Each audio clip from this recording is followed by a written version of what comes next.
aquí. Emma, can you hear me? Yes, I can hear you. Hi, everyone. Thank you, Emma.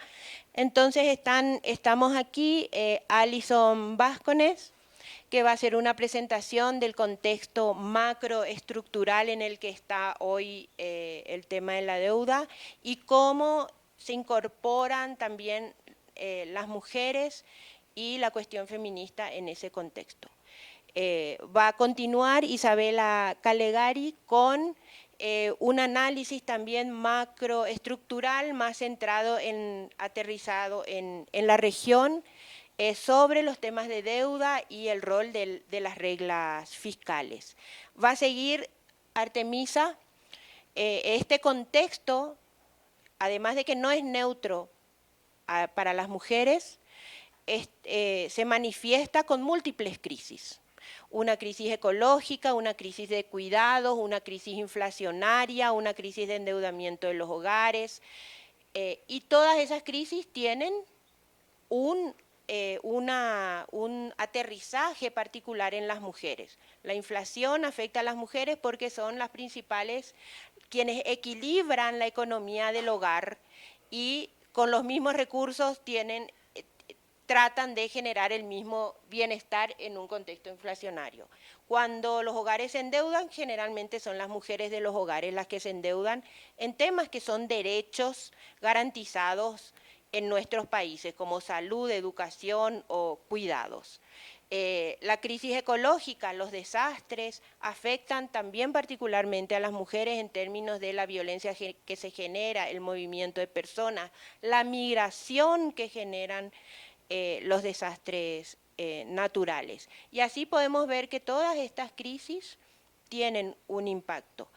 Y Emma finalmente va a cerrar nuestro panel con una presentación sobre los instrumentos internacionales y el rol que tenemos o que tienen estos instrumentos y cómo está la situación hoy de esos instrumentos internacionales en la gobernanza internacional. Ella es una activa participante en, en las instancias de negociación de los instrumentos internacionales que garantizan los derechos de las mujeres, incluyendo las latinoamericanas, pero que en un contexto de crisis son olvidados después en estas instancias internacionales cuando se tratan de resolver los problemas. La última fue la COP, ahora se está cerrando la COP en Brasil y el tratamiento de la Convención Tributaria Internacional en África. Son dos de los eventos que se cerraron en los últimos días. Así que, bueno, vamos a empezar entonces con Alison, con 10 a 15 minutos. Yo te aviso a los 10 minutos para... Muchas gracias. Muchas gracias, Vero, y les saludo. Les doy la bienvenida a mi país, a mi ciudad. Me he enterado de que algunos les ha tomado un poquito fuerte la altura, pero bueno, esa es la bienvenida que damos, pero también con una súper bonita ciudad. Espero que les guste mucho y puedan de alguna manera darse una vueltita. Bueno, yo quería empezar con recordar, bueno, con señalar que le enfoque un poco la relación que entendemos entre la deuda y las mujeres. Finalmente es que la deuda es con la vida y las mujeres sostienen la vida. Esa es la relación que encontramos. Y quería recordar un poquito en términos históricos y globales, en qué momento empezó este endeudamiento agresivo, especialmente en América Latina. Seguramente ustedes en estas anteriores conferencias de este día, ustedes miraron esto, pero recordar un poquito que uno de los detonantes de nuestro endeudamiento agresivo en la región fue justamente la economía extractiva, ¿no? Es decir, el hecho de que los países empezaron, en el caso de Ecuador, por ejemplo, muy fuertemente su economía extractivista, hizo que ingresen muchos petrodólares a los países, mucha liquidez, y eso fue el detonante principal a la famosa crisis de la deuda de los 80, ¿no? Es decir, un modelo desarrollista, un modelo extractivista ha sido la causa fundamental de nuestro endeudamiento agresivo. Entonces, de ahí ya vamos viendo como las conexiones, ¿no? Obviamente los 80 son una época muy fuerte sobre incapacidad de pago, sobre endeudamiento, y los 90 obviamente con el auge neoliberal, la deuda se convierte en una principal, en el principal eje, digamos, de las políticas de austeridad fiscal, el famoso déficit cero, etcétera, ¿no? Más adelante lo que tenemos en la región, y si ustedes se acuerdan, son cambios subregionales, no en todos los países, sino subregionales, hacia la recuperación de la regulación financiera, ¿no? En los famosos gobiernos posneoliberales, ¿no? Conocemos, en unas regiones, en unos países se dieron con más fuerza que otros, la recuperación de alguna manera del rol de los estados nacionales, porque ese es otro tema que es importante. Los estados nacionales tienen un límite en su capacidad de regular la financiarización y la deuda a nivel internacional. Pero luego, básicamente la crisis financiera del 2008-2009 da un repunte o cambia, ¿no es cierto?, la cara de esta deuda general que era más orientada hacia los estados, y ahí empieza a entrar fuertemente la deuda privada, la deuda de los hogares, ¿no? El hecho de que la crisis del 2008 estaba basada en las hipotecas, ¿no es cierto?, y las hipotecas especialmente que estaban en manos de la población más pobre, ¿no es cierto?, en Estados Unidos, por eso se contamina, ¿no es cierto?, al resto de los países, nos muestra que empieza a recargarse el peso de la deuda y esta crisis financiera finalmente en quienes estábamos endeudados en lo privado, ¿no? Entonces eso ocurre en el 2009, 2010, ¿no es cierto? Y ahí también empieza toda la crisis de los salvatajes, ¿no es cierto?, de los estados, se vuelve a la política de salvatajes de los estados, y este rol de los estados que empezaban un poquito a tratar de como despertar, ¿no es cierto?, a regular otra vez, pierden su capacidad. Ahora lo que estamos viendo, ¿no es cierto?, en términos de la política financiamiento, es que el capital financiero sigue circulando, sabemos que existe financiarización agresiva, pero también existe un proceso de lo que se llama desglobalización, ¿no es cierto?, es decir, políticas más internas, más nacionalistas, que lo que hacen es restringir las políticas comerciales, las relaciones comerciales, el movimiento de personas, como ustedes conocen, los derechos de las personas migrantes, frente a una circulación mucho más rápida del financiamiento y del capital. Obviamente a partir de la COVID más endeudamiento público y más endeudamiento privado también. ¿Qué es lo que vemos en términos de este tema de la financiarización? Que me parece que es uno de los canales más importantes que vemos con las mujeres, ¿no? Las economías globales tienden a mercantilizar cada vez más todos los bienes de la vida, los servicios, los cuidados, etcétera, y no solamente mercantilizan, es decir, no solamente los convierten en mercancías, sino que estas mercancías son vendidas y compradas en los mercados financieros, ¿no? Entonces no solamente está mercantilizada, sino también está mercantilizada la vida. ¿Qué significa eso? Significa que esto que nosotros consideramos bienes que deberían ser bienes comunes, bienes públicos, bienes sociales, están en manos ya de actores financieros, ¿no? Y finalmente esto hace que se restrinja el espacio fiscal para poder atender finalmente los derechos humanos. ¿Cuál es otro elemento de la financiarización? Y ahí específicamente las mujeres entran directamente, son las famosas políticas y programas de reducción de la pobreza. Estas políticas y programas de reducción de la pobreza están muy relacionados con lo que se denomina el microcrédito, el microfinanciamiento, todas estas iniciativas que primero tienen la idea de que la pobreza es un problema de la persona, de un problema individual, ¿no es cierto? Y en este caso enfocan en las mujeres sus estrategias de reducción de la pobreza porque las mujeres somos transmisoras más eficientes de estos pequeñitos recursos de microfinanciamiento y también somos sustitutas del Estado, ¿no es cierto?, en estas estrategias de reducción de la pobreza. En un contexto de pobreza se incrementa la necesidad de financiamiento, pero no existe el espacio fiscal, como ya decíamos, porque los países están vinculados con el capital internacional, se necesita financiar gastos que el Estado debería dar, no hay capacidad de generar ingresos propios y esto convierte, ¿no es cierto?, incrementa el circuito de endeudamiento. Otro elemento que es súper importante y que donde las mujeres también están involucradas crecientemente es en este sistema o digamos un sistema paralelo que en nuestros países permanece, ¿no? Que es este de la informalidad, pero no hablamos de informalidad como las personas que están, qué sé yo, sin seguridad social, sino es un sistema que no está incluido en los flujos financieros, que no está incluido en el crédito, que no está incluido en los mercados, ¿no es cierto?, donde hay regulación. Es un sistema paralelo en el que es la vía de entrada de las mujeres, especialmente a las economías, ¿no? Entonces, este sistema paralelo nunca tiene como resultado o como futuro la formalidad o la modernización. Permanece a la par, ¿no es cierto?, que el otro, que el sistema capitalista, ¿no es cierto?, y sufre de, ahora vamos a hablar de los impactos de la crisis, pero también está en un proceso de endeudamiento estructural porque tampoco está involucrado en los sistemas financieros formales de no pago de impuestos, etcétera, etcétera. Obviamente esto tiene que ver o tiene mucho más impacto sobre los hogares más pobres. Sabemos que tenemos una tendencia demográfica en la región, en el mundo, hacia la jefatura, lo que se llama entre comillas jefatura femenina de los hogares, o sea, los hogares comandados por mujeres, que también a la par son hogares de una sola jefatura, monomarentales en este caso, que son los hogares que están en mayor vulnerabilidad. Entonces todos estos elementos impactan de mayor manera a estos hogares, a estas mujeres especialmente.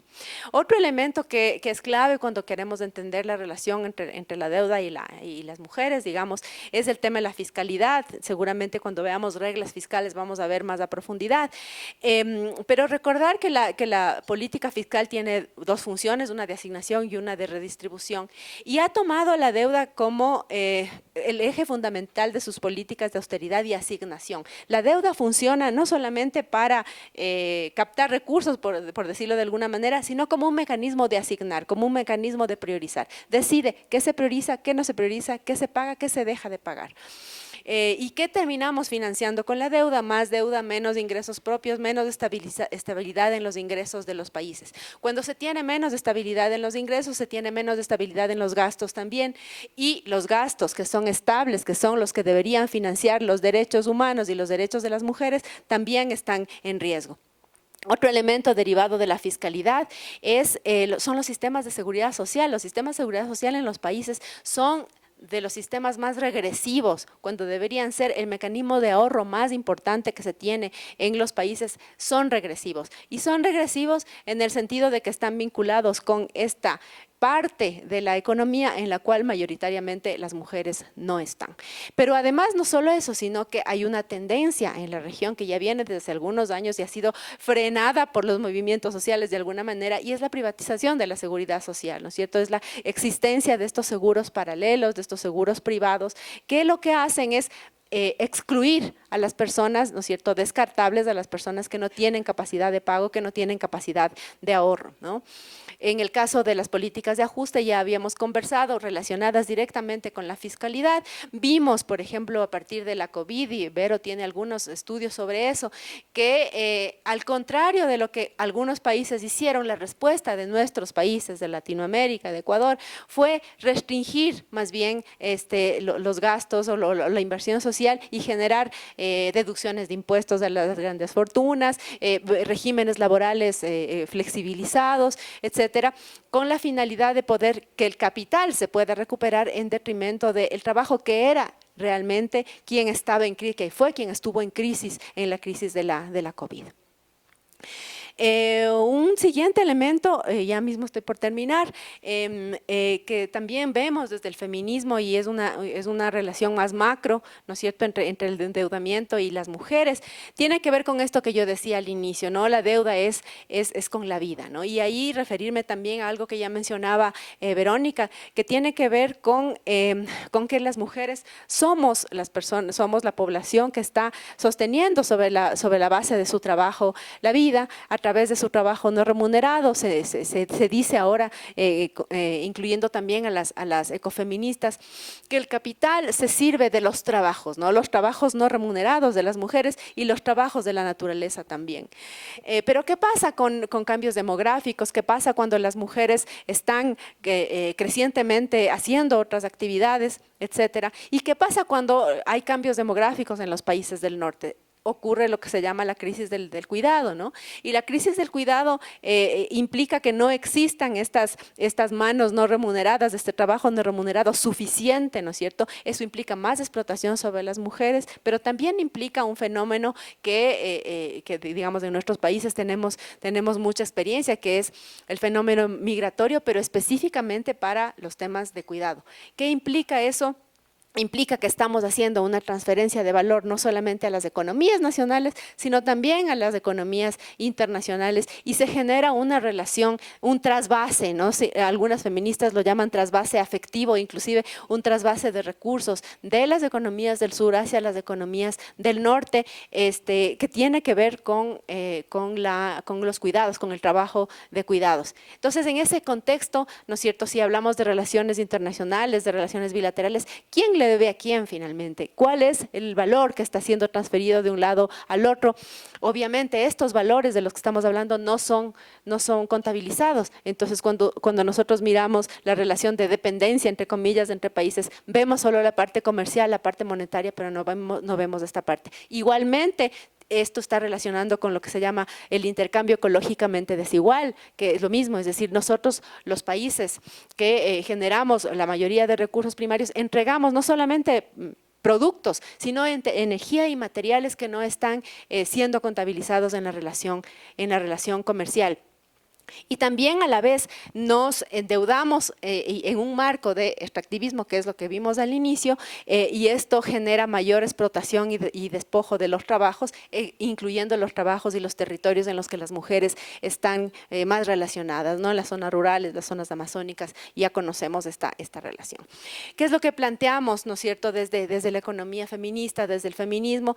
Un cambio radical en esta lógica perversa, ¿no es cierto?, que coloca el intercambio y las finanzas en la punta, en el objetivo de la economía, y la reproducción a la base. La idea y el cambio implica que la reproducción, la producción, la vida, la sostenibilidad de la vida no está a la base, sino como el objetivo. Es decir, el PIB finalmente no es un producto, es un insumo para la vida. Debería ser considerado un insumo para la vida y no al revés.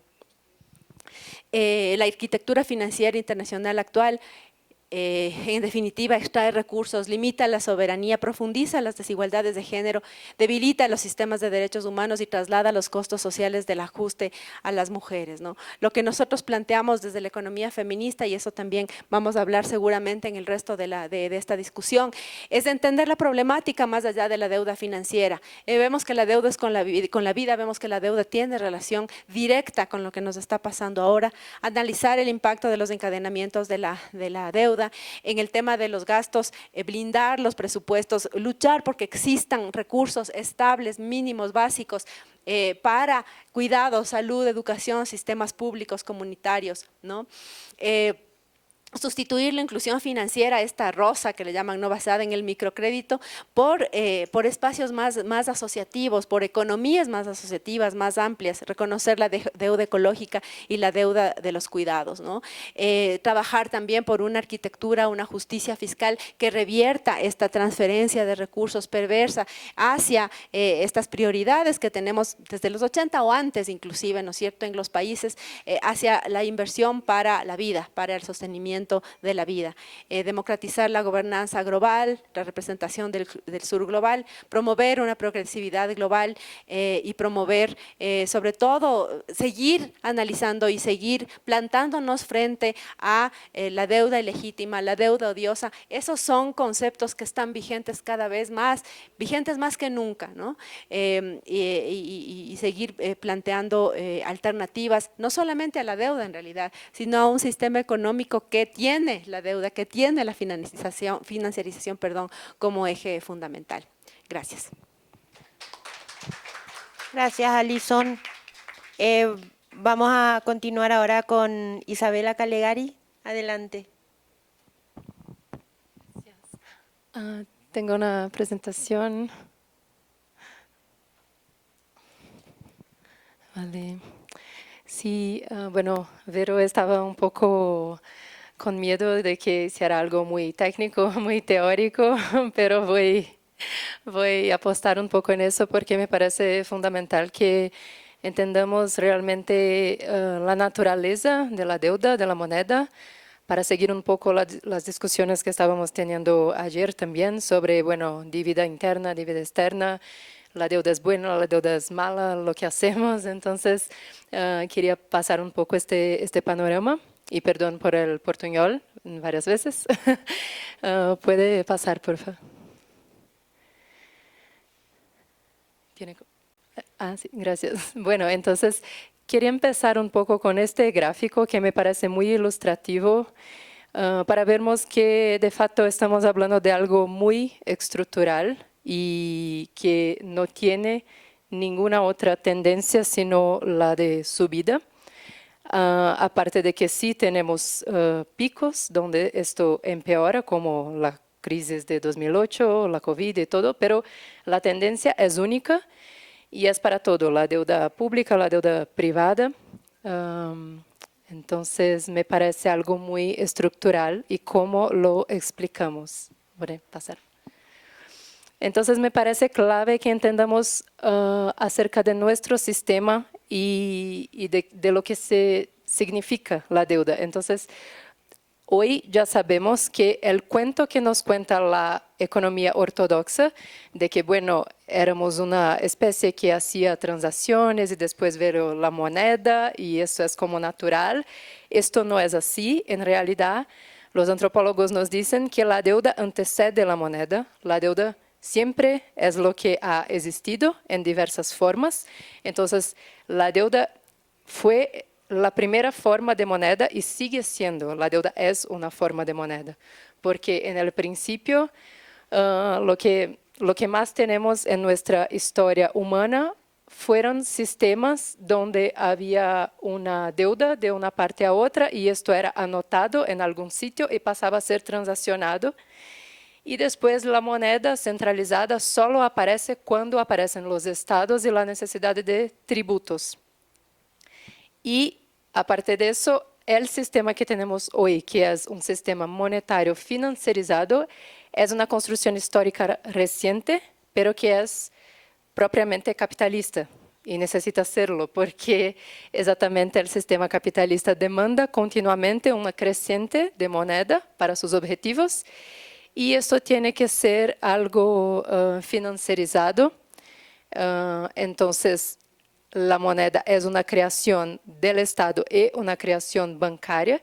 Y los estudios nos muestran que incluso en los momentos en que teníamos como un lastro, como la moneda basada en oro, por ejemplo, los gobiernos y los bancos siempre hicieron estrategias para que este lastro no fuera respetado y siempre estuviera aumentando la cantidad de moneda en la economía porque esto es un síntoma del capitalismo. Entonces, puede pasar por...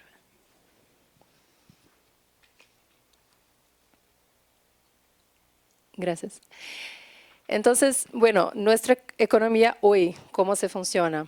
Aparte de ser un sistema monetario y financiero, hasta el 1971, que también es algo que estaba hablando en la sesión arriba, teníamos un sistema monetario financiero que tenía lastro en oro, intermediado por el dólar.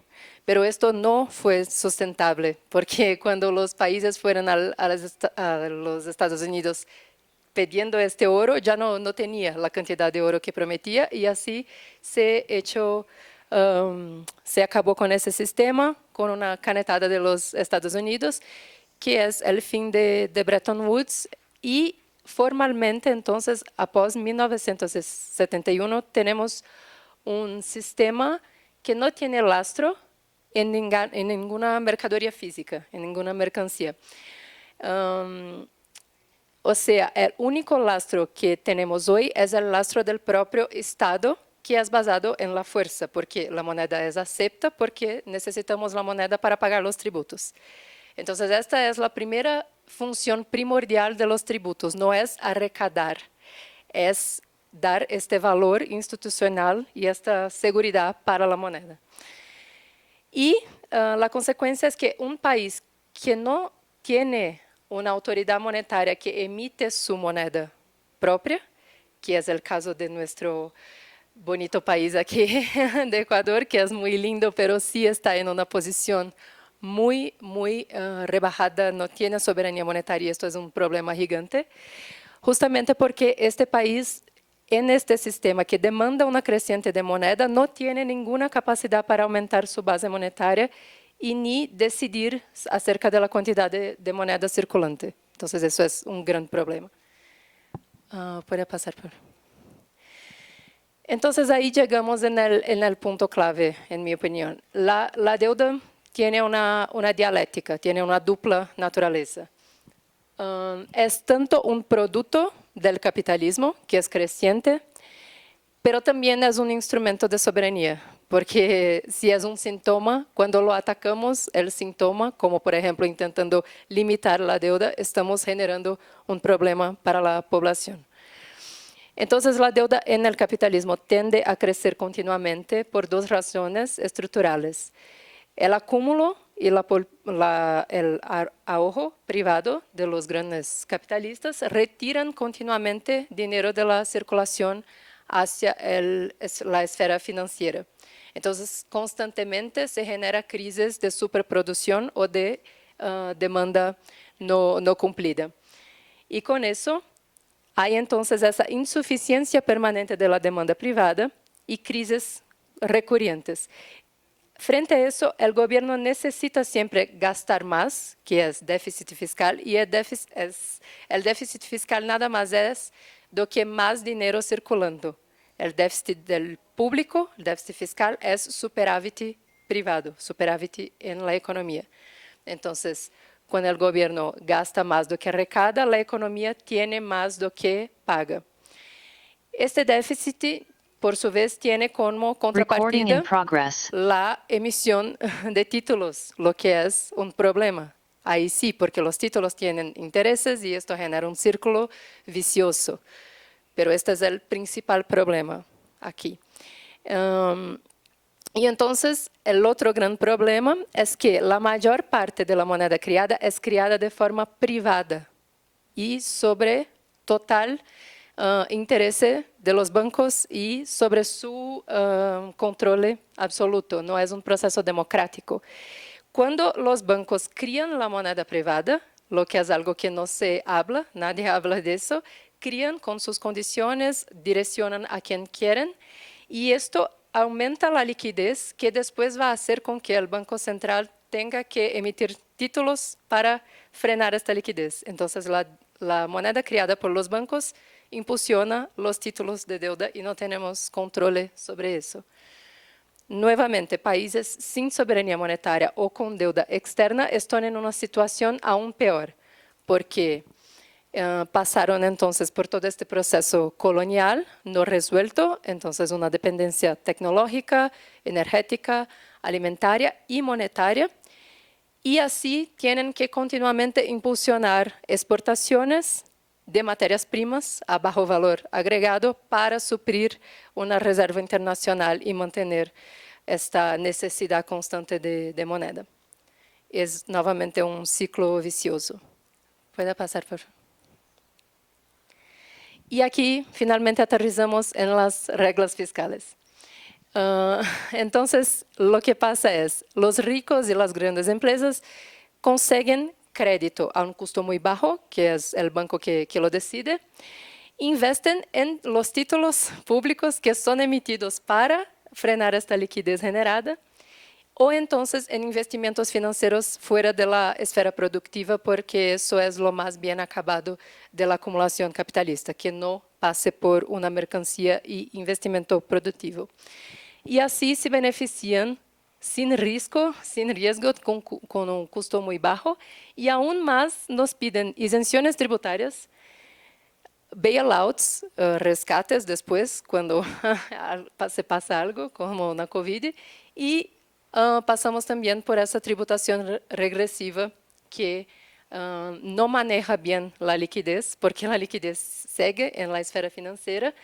Por ejemplo, si tributa más los ricos, es una forma de manejar la liquidez sin tantos títulos de la deuda. Entonces, sería también un beneficio de la tributación progresiva, pero no es lo que tenemos.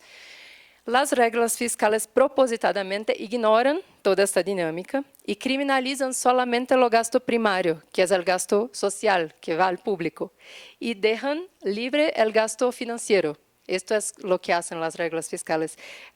Dividen el orçamento entre gastos primarios y financieros, y solamente los primarios serían los malos. Entonces, el gasto con deuda y juros es liberado. Los bancos centrales tienen la famosa autonomía o independencia, entonces las tasas de interés están sobre su conducta también con los bancos. Y así se imposibilita el investimento directo destinado a la población y se aumenta la financiarización, por un lado, y la privatización, porque el gobierno tiene que vender recursos para hacer frente a las reglas fiscales, o entonces tiene que, por ejemplo, en Brasil está pasando que, como el gobierno no puede investir directamente, ahí emite los llamados títulos verdes o títulos ESG, porque es una parte financiera, entonces puede hacer eso, se da incentivos fiscales y todo, y aún se dice que eso es sostenibilidad, y está en realidad privatizando cosas como saneamiento básico por medio de títulos verdes y incentivos tributarios. Y además de todo eso, con la privatización de los servicios públicos, se impone un tributo continuo no monetario sobre las mujeres, porque ellas pagan con su tiempo y con su tiempo compulsoriamente un tributo a la sociedad por hacer la reproducción social, la reproducción de la vida. Entonces, la deuda es una consecuencia de la acumulación, pero también es un instrumento monetario y de manejo de liquidez. Si pedimos el fin o la limitación, es una coadunación con las políticas de austeridad. Entonces, eso no puede ser una salida, porque las políticas de austeridad feren la población y la soberanía monetaria no están pasando por el problema real, concreto. El Estado mínimo, como hablábamos ayer, no es una disminución del Estado, pero sí es una forma específica del Estado, destinada justamente a eso. Así como la austeridad no es una disminución de gastos o una responsabilidad, pero es una forma específica de subordinación y de pérdida de soberanía. Entonces, sea una pérdida por medio de la deuda externa y los órganos multilaterales, FMI y Banco Mundial, que van a decir para los países hacer austeridad para cumplir la deuda externa, sea internamente por la ideología de las reglas fiscales. Sin gastos de gobierno direccionados a la población, dentro de ese sistema capitalista, la única alternativa de la población para hacer frente a su reproducción social tiene sido el endeudamiento creciente de las familias, de los hogares, que penalizan más a las mujeres, como ya decía la compañera. ¿Puede pasar, por favor? Ya estoy cerrando, pero perdón. Entonces, en los últimos años tenemos acompañado estos procesos que promueven avances mínimos en una cuestión tributaria, debates tributarios, no es nada también efectivo aún. Entonces, más cooperación global con la Convención Tributaria de la ONU, a donde estábamos semana pasada en Nairobi. Una tributación mínima de multinacionales que se está pleiteando, una tributación digital que considere también los impactos de género, raza, impactos ambientales. Estamos haciendo debate sobre mejora de registro de activos para saber dónde está la riqueza, combatir los flujos financieros ilícitos. Hay una cooperación ascendente entre grupos de África y también de América Latina, con la PETELAC y el grupo africano, para hablar de tributación, pero no hay avances en mudanza sistémica. No hay un debate amplio sobre soberanía monetaria, como estoy proponiendo acá.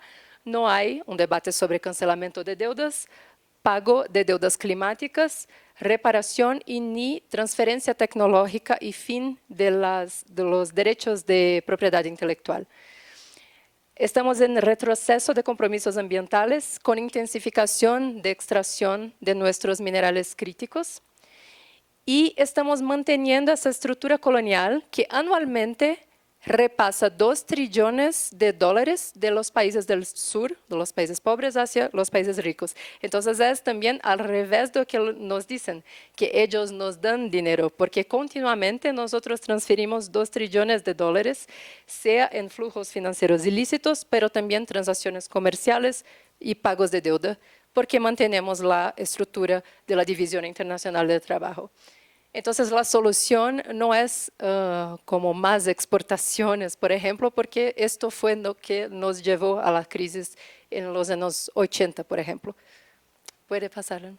El último, entonces, conclusiones es que la política fiscal, que son los gastos y los tributos, no pueden ser separados de la política monetaria, que son las decisiones sobre juros, inflación.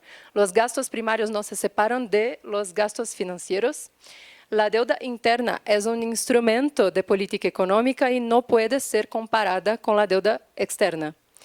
El sistema monetario financiero y las cuentas del gobierno también no pueden ser analizados como abstractos, en separado de su relación con la economía real, porque los efectos de emisión monetaria son dados por la economía real, por la capacidad productiva, por a dónde va ese dinero, si la emisión va a los ricos o a la población. Entonces, no es la emisión en sí que provoca inflación, por ejemplo, pero a dónde va esta emisión. Debemos rever el carácter privado y antidemocrático de la creación de moneda bancaria y cuestionar la naturaleza antidemocrática de cómo se establecen las tasas de interés y cómo se conduce la política monetaria. Tenemos que tener tributos altamente progresivos, regulación de monopolios, de liquidez, soberanía, independencia tecnológica e inversión en capacidad productiva, porque eso son elementos de desarrollo y también combaten cosas como la inflación, por ejemplo. Y cabe a sociedad civil entender un poco de esta dinámica, de esta estructura, para de facto desmontar las premisas de la austeridad, que no son técnicas, pero sí políticas. Entonces, creo que es eso. Muchas gracias. Gracias, Isabela. Vamos a continuar ahora con Artemisa Montes.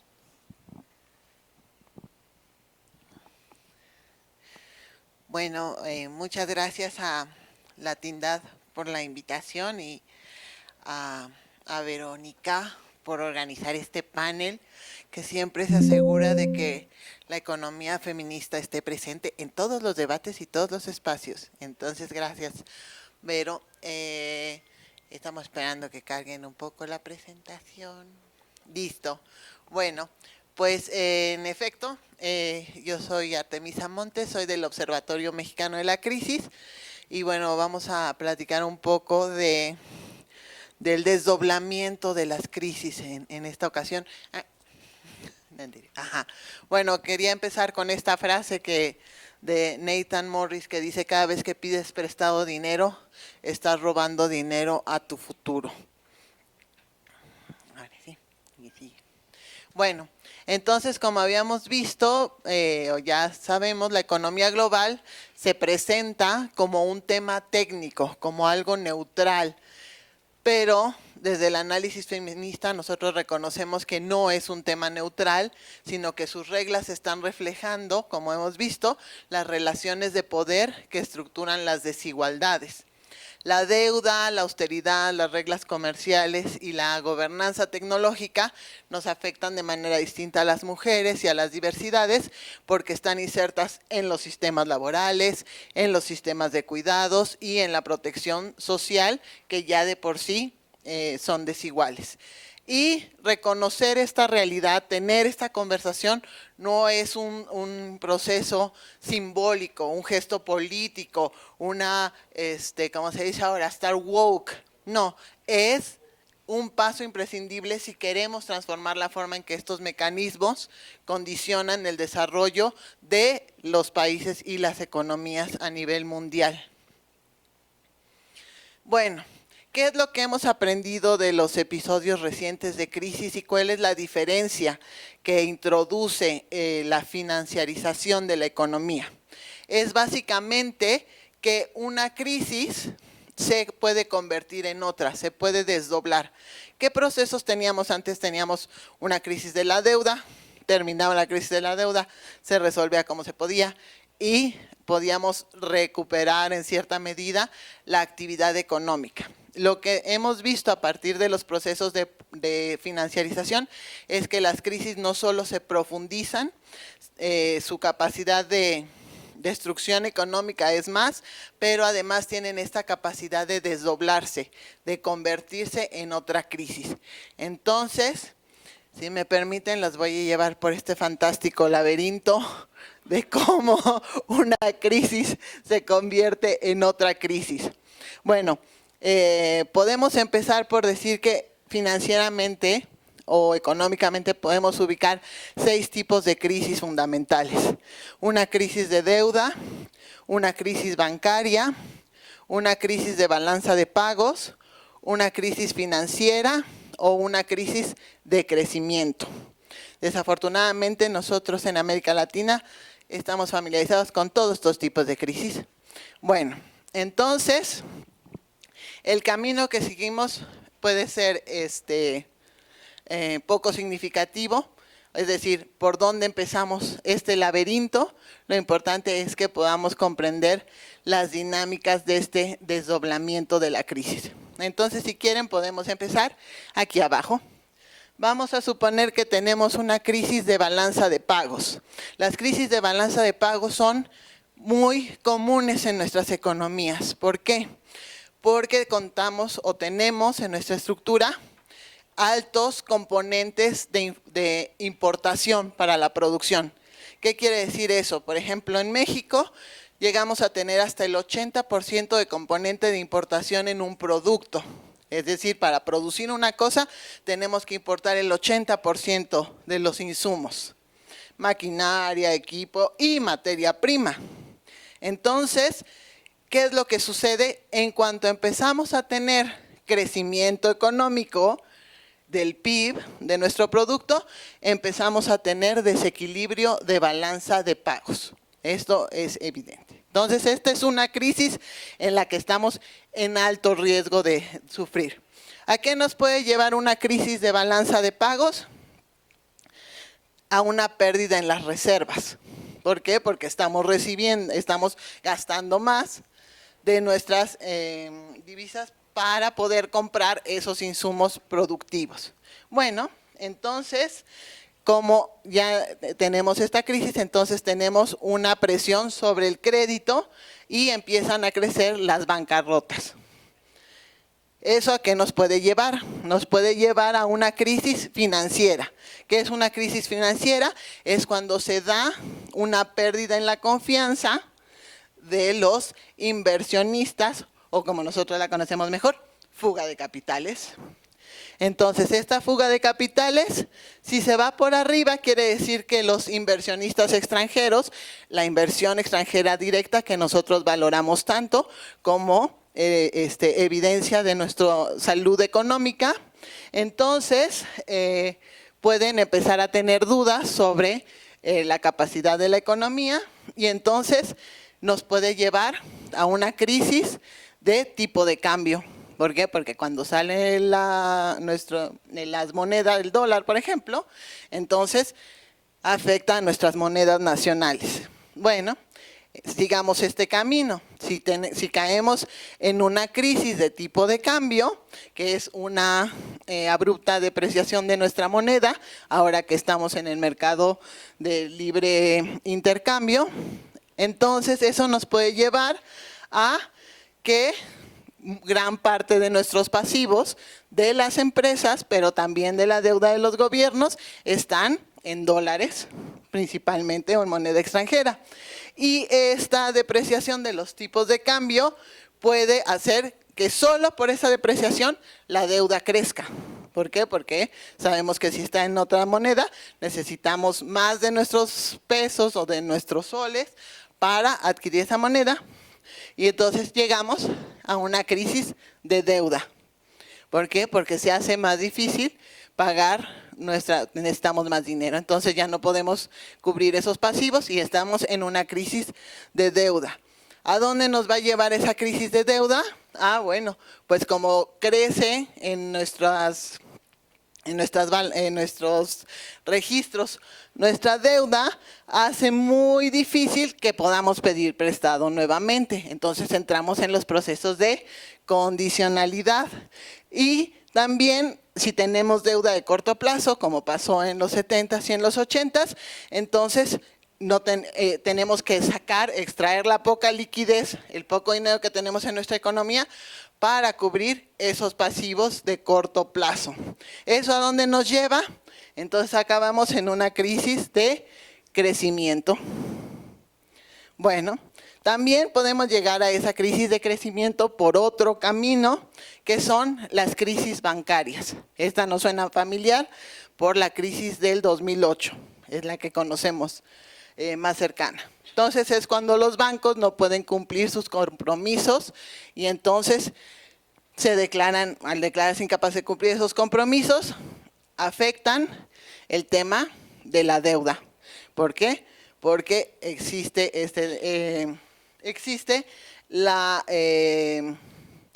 percepción de que no van a poder cumplir con estos compromisos y entonces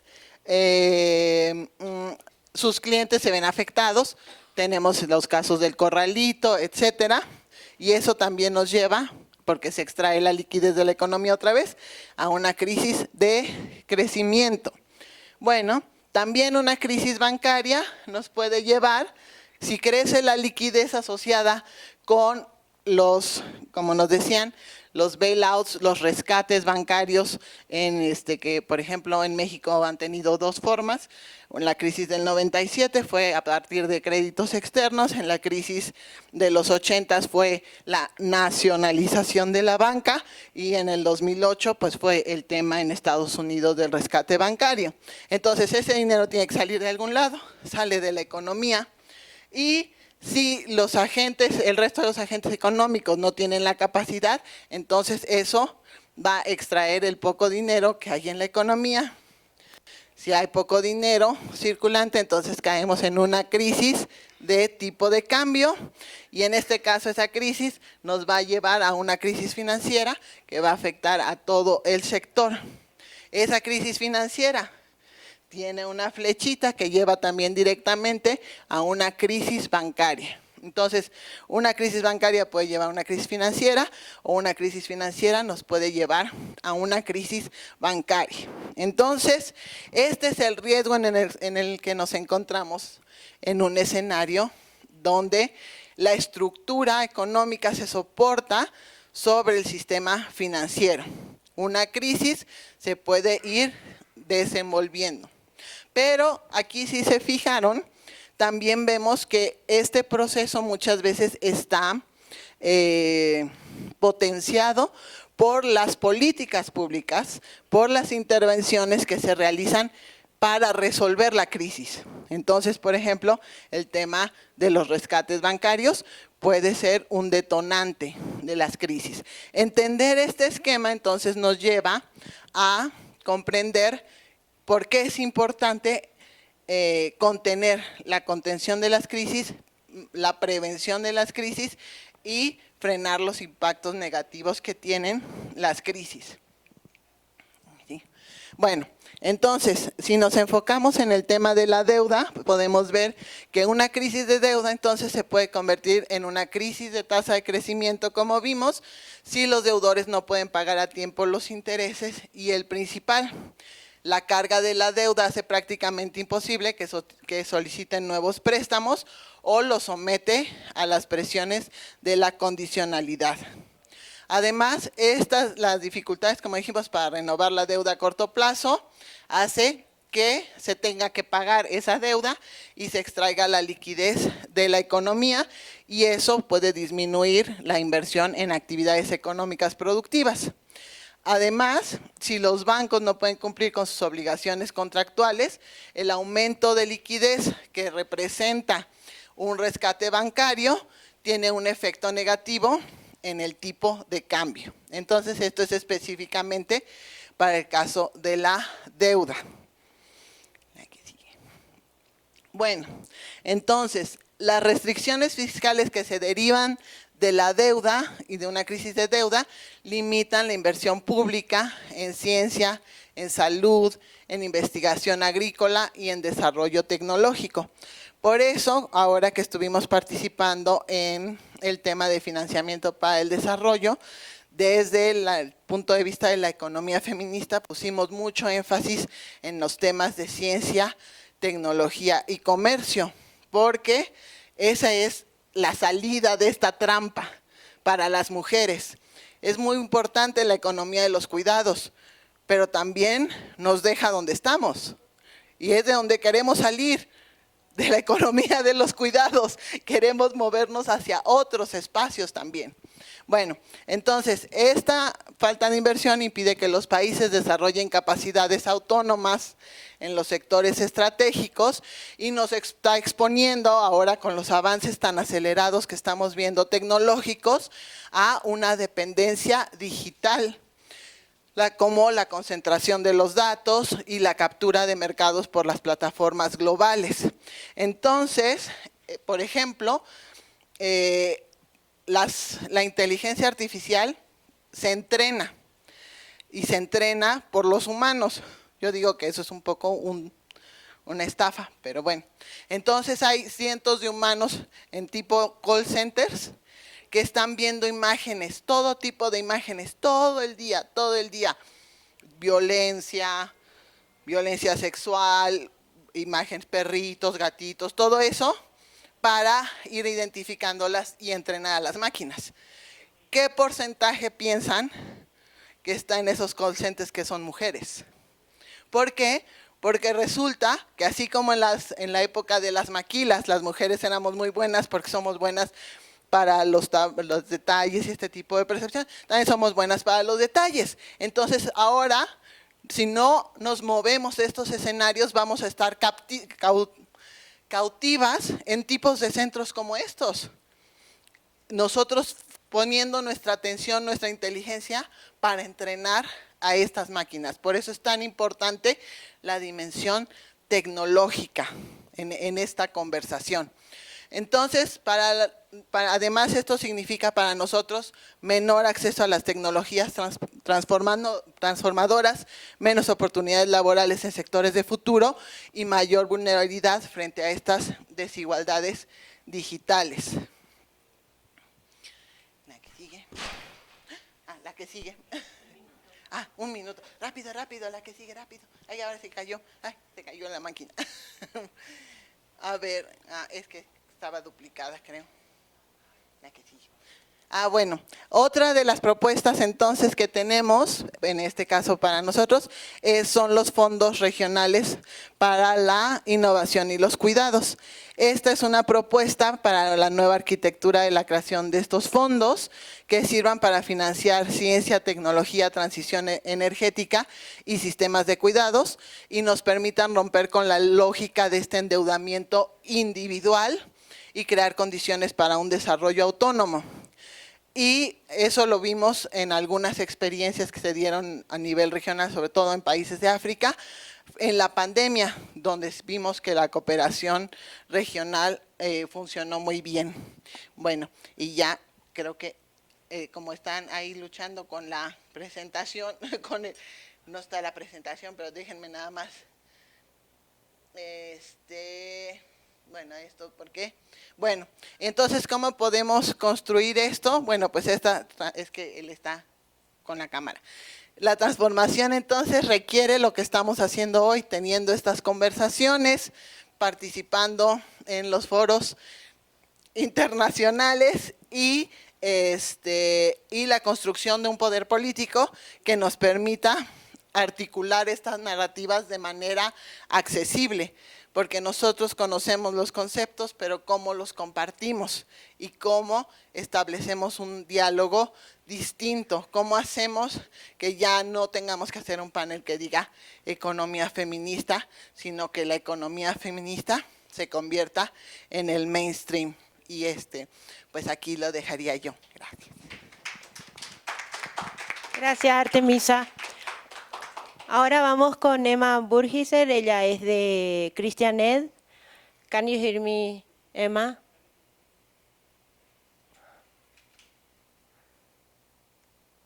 Great. I'm just This- sharing my screen. Can you let me know when you can see it? And also, can you let me know how long I have, just so that I stay to time? 10 minutes? 10, 10 minutes. 12. Great. Thank you. Thank you. And for those who haven't caught on, I'll be speaking in English for anyone who needs to grab some interpretation. Great. So thank you so much. Yeah, I'm really honored to be on this panel today, and I'll be sharing a bit of research that Christian Aid has done, looking into the multilateral system and feminist economies, and so I think it fits really nicely on from what we just heard. So for Christian Aid, the multilateral system, or the international financial architecture, is really an important battleground on which feminist economic policy making can be advanced or held back. And during the pandemic period in particular, we felt that the pandemic shaped to focus more on the care economy, but at the same time, for a lot of economic policymakers, their choices were very much limited during the pandemic as well. And so this period was a really interesting time for us to look at where economic policymaking in the multilateral space flourished and where it actually regressed. And so what we did is look at 12 international organizations and forums, and we tried to measure the degree to which they implemented feminist economic principles into their policy making in this period, especially between 2019 and 2023. And so when we started, our first question was, okay, so what feminist principles, feminist economic principles do we mean? There isn't one authoritative list, right, of feminist economic principles, but we used a number of different sources. Some are quite widely accepted, like the Beijing Platform for Action and also UN Women's landmark Progress of the World's Women report from 2015. But we also looked at what Southern feminist justice movements put together, especially during the pandemic as well, in terms of articulating feminist principles. So we identified a list, a sort of shorthand list of feminist economic principles at the macroeconomic level, so at the national level. And those will be things you will be more familiar with, things like applying gender responsive budgeting and analyzing your tax policies from a feminist perspective.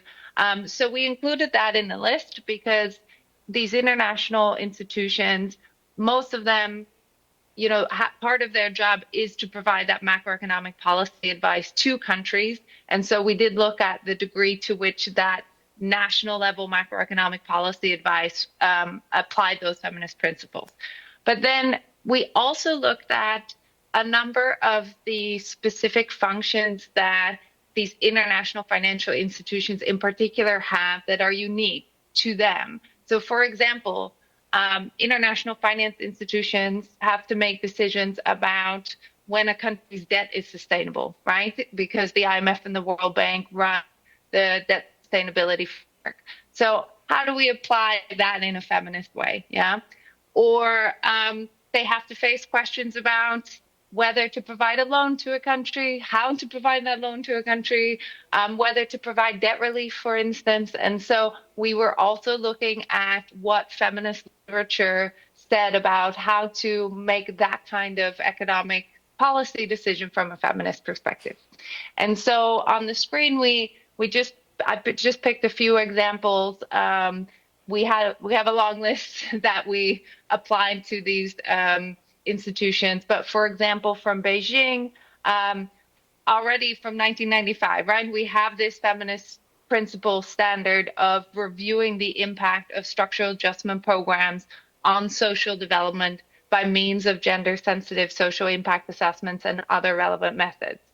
Beijing also said to find effective solutions to external debt problems, right? So we that's a high bar that I don't think we've met yet, right? Based on what we've heard today. But also in the 2015 UN Women Report, we have the standard, for example, to democratize the institutions of global economic governance. So reports like that demonstrate that feminist economic policymaking isn't just about the fiscal policy, it's also about how institutions are governed, right? And it already identifies that international institutions have this democratic deficit, and that is an obstacle to the progress of the world's women, really. And then finally, as I mentioned, we went through a lot of feminist movement statements, declarations. There were that produced like feminist principles for COVID recoveries and COVID responses. And a number of those had specific recommendations for international institutions. For example, many of them demanded debt cancellation in that moment because it was so urgent. But also, almost all of them really, really emphasized that we need to go, again, beyond the specific policies and really look at transforming the international economic and financial system. So really demanding global financial architecture reform, the mandates, the governance structures of these institutions in the first place, and not just the policies that they prescribe, because there is this recognition in feminist literature, right, that their fundamental structures are problematic to realize feminist economies, okay? So these were some of the standards that we tried to apply to this group of 12 institutions. And so to help us do that, we created a benchmarking framework, which basically, I don't know if you can see the slide, but we basically created these categories of trying to understand the approach of different international institutions. And so on the one hand, all the way sort of on the left-hand side of our framework, we have some of the worst approaches. Yes, thank you, there it is. So, which in the literature is often described as co-option and instrumentalization, right? So this is when feminist or gendered concepts and language are used to further deepen or entrench patriarchal, neocolonial, racist, or extractive systems, yeah? We also have gender blind policies where we continue to see economic policy making happening without any recognition of gender dimensions or gendered impacts, yeah? Then in the middle, you have this add women and stir approach, which is what we found a lot, where you see economic or institutions making economic decisions, as well as doing some feminist work, but they're not necessarily connected well or integrated well. They're operating in a very separated way. And so this is when institutions tend to contradict themselves sometimes or work in these pretty siloed ways where maybe one hand is doing something that the other hand doesn't know about. And so we see, for example, institutions that in some small ways might be promoting real feminist economic policy making, but the vast majority of what the institution does is like endorsing neoliberal austerity measures, right? And those two things don't really go together, right? And so this is a very like confused approach. And more on the right side of the frame, we see more rights-based, care-centered, intersectional approaches that become much more core to the mandate of the institution and the core of what it does. And then finally, we have some institutions also taking a much more systemic and structural transformation approach, where they really are pursuing part of that global financial architecture reform. Yeah. So it's a very long report, so I'll skip to a few of just the key highlights. But what we did, we interviewed people working inside these institutions, but also observers, civil society, and others working outside the institutions.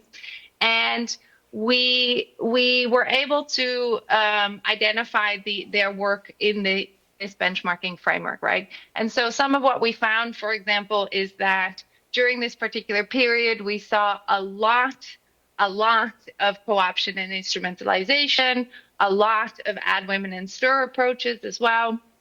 And all these institutions used at least 2 or more of these approaches, right? So it shows you that these institutions aren't monoliths, right? They use different types of approaches to feminist economic thinking at different times, different departments do different things, right?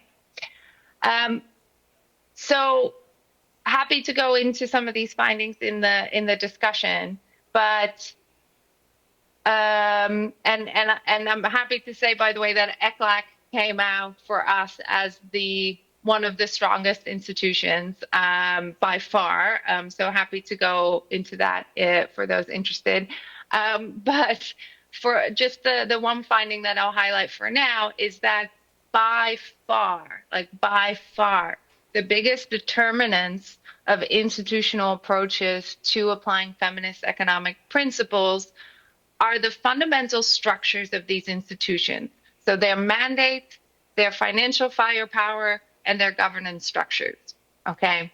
And so once you get a good picture of what is that fabric of that institution, where has it come from, how is it governed, what are its mandates, you can predict very, very accurately what kind of approach to feminist economic policy making it will use, okay? And those 3 factors are not just random indicators, right? For us, those 3 factors are really proxies to represent the power that these institutions have in global economic decision making. And so what that leads us to conclude is that if we go back to the overview, you'll see a very clear pattern in the diagram from the top left to the bottom right? That's because these organizations that we have here are structured based on what we see as their relative power in global economic decision making. Obviously, that's just an approximation, but to us, it tells a really clear story that the most powerful economic institutions in the world are the least suited to support and promote feminist economic policy making. And that we really have a global financial architecture or a multilateral system that does not offer an enabling environment to really let feminist economic policy making flourish. And so for us, that leads us to conclude the same thing that some of these feminist movements and others before us have concluded, is that to really achieve like care in the way that ECLAC, for example, has outlined in their work, we really need to change the power dynamics that make up this multilateral system. We can't just keep advocating for some policy change at the IMF, at the World Bank, at the OECD, as long as we maintain their overall structures and their positions in the system, we're not going to really get to where we want. And so we need to do that work, but we also need to pursue strategies that really aim to shift power between institutions and help our governments, for example, listen more to an organization like ECLAC, even though they don't provide funding, right, than to an organization like the World Bank, right? So yeah, we need to do power shifting. That's the main message. The report has a lot of recommendations for civil society practitioners, feminists working in this multilateral space. So I'll be happy to share the link. The report is called Mandates, Money, and Movements. And yeah, happy to make it available for anyone who wants to take a closer look. Thanks so much. Thank you, Emma. A pesar de este contexto tan complejo y difícil tanto a nivel económico como institucional, creo que estamos aquí porque queremos hacer propuestas, ser disruptivas en términos, en primer lugar, ser disruptivas en términos de la ortodoxia económica y de lo que nos propone la ortodoxia económica para entender lo que está pasando. En segundo lugar, hacer propuestas, y estas propuestas, bueno, cada una de nosotras lo lleva a sus propios espacios, algunas a nivel nacional, otras a nivel regional, otras a nivel global, y todos esos espacios son igualmente importantes porque definen el futuro, el presente y el futuro de los pueblos, y en particular, bueno, también de las mujeres.